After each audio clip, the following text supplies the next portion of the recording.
Bonjour et bienvenue dans cette première vidéo du cours mécanique du pont matériel. Tout d'abord, j'aimerais bien commencer avec la notion nécessité d'un référentiel d'étude. On va voir qu'il est nécessaire de choisir un référentiel pour l'étude d'un mouvement donné. Donc, nécessité d'un référentiel d'étude. Nécessité d'un référentiel. Donc, pour savoir un petit peu de quoi il s'agit, je vais donner l'exemple suivant. Donc, je vais supposer que nous avons ici la gare du train. Donc, ici, c'est la gare. Voici la gare. Et là, je vais supposer que ici, nous avons un train qui vient de sortir de la gare. D'accord? Donc ici, c'est notre train. Voilà. Je suis pas un bon dessinateur, mais bon, je vais quand même essayer. Donc ça, c'est le train.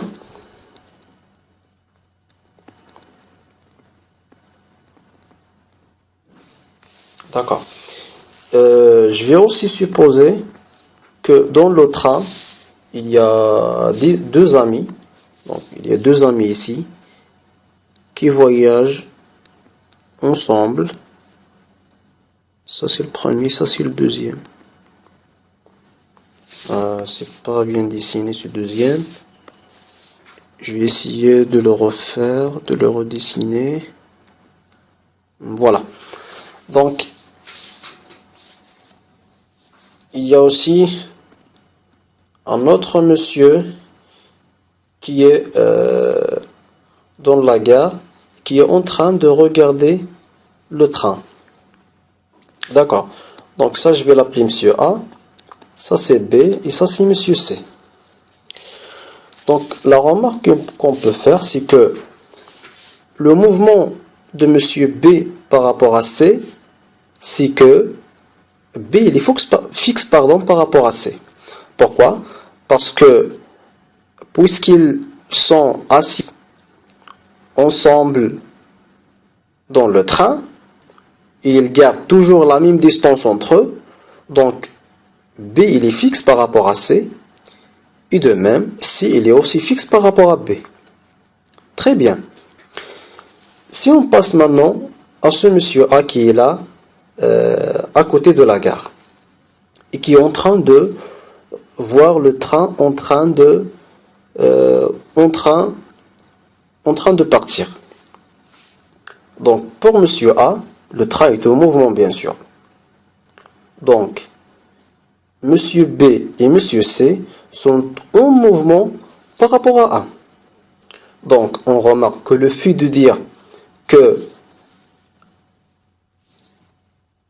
un est en mouvement par rapport à l'autre, ou bien que un est fixe par rapport à l'autre, c'est relatif. Ça dépend du référentiel d'étude. C'est ce qu'on appellera après le référentiel d'étude. Donc ça, c'était pour la nécessité d'un référentiel. Maintenant, on va donner quelques exemples de référentiels. Donc, exemple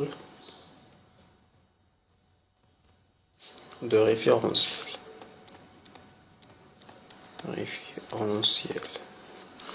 Donc, le premier, c'est le référentiel de Copernic.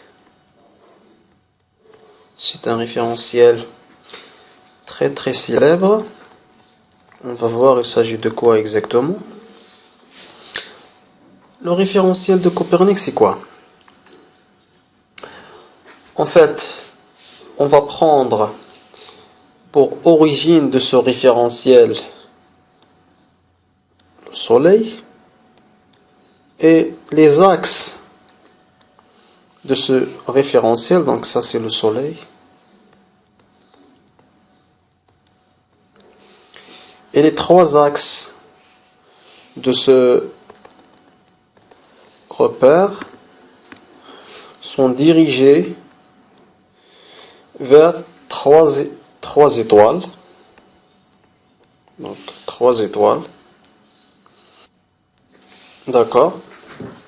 Telles que ces étoiles, elles s'éloignent de notre Soleil, toujours dans la même direction.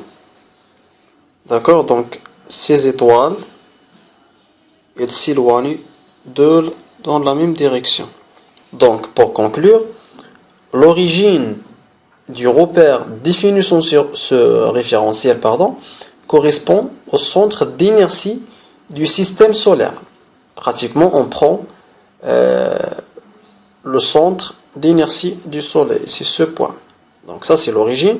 Et les trois axes, comme j'ai déjà dit, sont dirigés vers ces trois étoiles très éloignées. Le deuxième et le dernier exemple, c'est l'exemple 2, c'est l'exemple du référentiel géocentrique. Le référentiel géocentrique.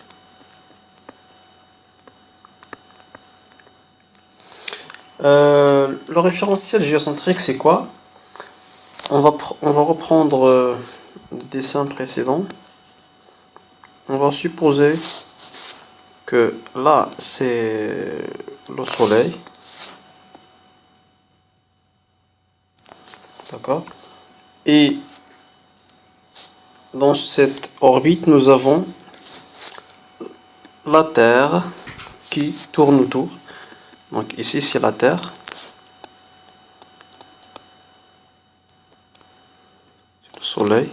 Et ici, c'est la Terre.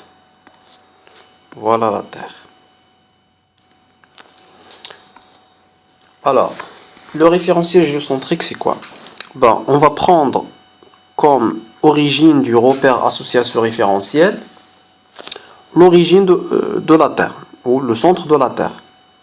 D'accord?